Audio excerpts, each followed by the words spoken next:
这周好热闹啊！以色列疯狂秀下限，72小时里袭击了6个国家，逼得我的奶熊新闻栏目不得不更新了。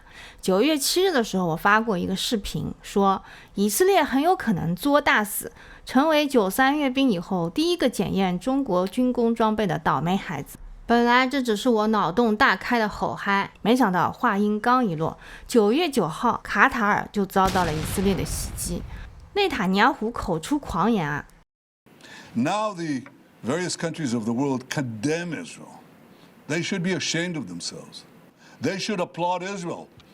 And I say to Qatar and all nations who harbor terrorists, you either expel them or you bring them to justice. Because if you don't, we will. 我说什么来着？以色列会在作死的道路上继续狂飙的，根本停不下来。这还只是一个开始，为什么呢？因为内塔尼亚胡在国内官司缠身，巨额贪腐，现在鸽派和鹰派都想要他下台。他的听证会几次被拖延，每次要开庭的时候，他就发动袭击，打哈马斯去了。他必须依靠发动战争作为战时总统，才能免于被起诉。所以他的疯狂其实是在保命啊，因此任何停战协议他都不会遵守的，只会继续打。现在啊，全世界的媒体都在喷以色列，连美国媒体都在喷。CNN 采访卡塔尔首相，他已经不知道用什么词来形容以色列了，就差一句畜生说出口了。下面的网友评论都是：谁来治以色列啊？谁来治？没人敢啊！美国拦着呢，大家都只敢口头谴责。同样的事发生在俄罗斯身上，全世界跳起来挥舞制裁的大棒，但发生在以色列身上，永远有人为他们开脱。就像最近刚死掉的这个查理·科克，在剑桥大学辩论的时候，说出过下面的经典辩词。他说是哈马斯先挑起的战争，你挑起战争就得承担后果。二战里德国也死了200万无辜的平民，有人心疼过他们吗？这是正常的战争阵亡呀，听着很有道理，是不是？就像他支持持枪一样，他说持枪是人权，枪支保护生命，枪击案的死亡是可以接受的，好吗？所以他求仁得仁，被一枪打死了。这个史诗级的回旋镖啊！所以说这个世界到底还有没有人能治以色列了？还有没有正义和公平了？有啊，东大啊！我上次说东大有可能出手，然后被很多人嘲笑，不可能，我国不干涉他国内政，不搞霸权，不开第一枪，而且中东太远了，不如打日本。同志们，有时候可以稍微换一个角度看问题啊。以色列入侵一个个主权国家，在加沙搞种族灭绝，这还叫他国内政吗？这叫藐视联合国宪章，践踏国际法，制造人道主义灾难，锄强扶弱，不叫霸权主义，叫行侠仗义。以色列没有开第一枪吗？他都快把加沙人屠光了，不是一定要打到我们身上才叫开第一枪。至于说太远了，我们都覆盖全球了，可以打到小行星了，还觉得以色列太远？咱们的思想射程能不能与时俱进一下？当然了，我说的其实只是检验中国装备，并不是指对以色列发动全面的战争，抹平这个国家。不是的，他不配啊！我们只检验装备，不需要动用东风快递，甚至不用出动我们的子弟兵。装备先卖起来呀！无人机啊，机器狗啊，激光炮，这些新鲜的玩意儿，是不是可以看看实战的效果？以后某岛的登陆战要用的呀！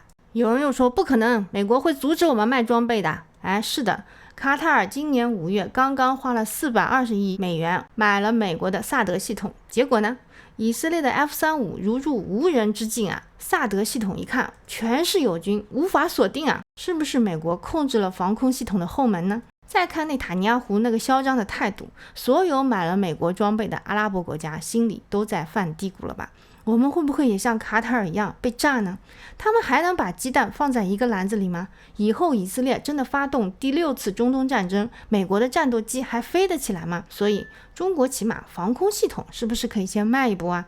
实际上沙特、阿联酋、埃及是买过中国的装备的，物美价廉啊！而且中国卖装备从不附加苛刻的政治条件，还愿意提供技术转让和本地化生产的机会，有的装备甚至开放部分的源代码，充分尊重人家的军事自主权。所以啊，随着以色列继续作死秀下限，西方国家又忌惮美国不敢阻止，中国必然要在中东这个场子发挥出重要的作用。当然了，我们还是会秉持和平外交的原则，我们会谴责再谴责，谴责到哪个程度，勿谓言之不预呢？那就要看阿拉伯国家自己争不争气了。如果拿了中国的装备已经可以打赢以色列，那就不用我们亲自动手了。如果内塔尼亚胡直接被做掉，那也不用我们亲自动手了。还有人说，为什么要打以色列啊？对我们有什么好处啊？我们的核心利益在东亚啊。还是那句话，看问题要学会多角度。中国今天最缺的是什么？是一个对我们友好的国际舆论环境。我一直在强调刷国际声望，有的人就很不理解，刷声望有什么用啊？打游戏的时候，如果你在一个地区的声望是仇恨，所有的 NPC 血条都是红色的，你啥也不干，只要靠近他们，他们就会无脑的打你。但如果你的声望是友善，他们的血条就会变成绿色，这个时候就算你偷他家的东西，他也对你乐呵呵的，卖东西还给打折啊。这就是声望的作用。中国长期被西方媒体抹黑，在很多发达国家的声望是仇恨，以至于他们的民众会无脑的攻击我们，以至于他们的政客明知道必须和中国处好关系，但迫于民意又不得不表现出反华的强硬态度，反华才能捞选票，亲华就要被骂，这对中国而言太不利了。今天我们的综合国力不需任何人，和美国就算正面打也能赢，只有一个战场仍然被美国全面的压制，那就是舆论战场，因为他们垄断了国际话语权。这就是为什么新华社会发表认知战的那篇文章，思想才是最可怕的武器。西方长期把中国塑造成一个恶魔，那反制他们最好的办法是什么呢？找一个流量巨大的场子去刷声望，去揭露美国的虚伪和谎言。这个场子在东亚吗？不是的，美国在第一岛链制造了一堆小乌克兰。中国今天如果在东亚任何一个地方动手，都会遭遇和俄罗斯同样的全套连击，舆论上声讨啊，经济上制裁和封锁啊。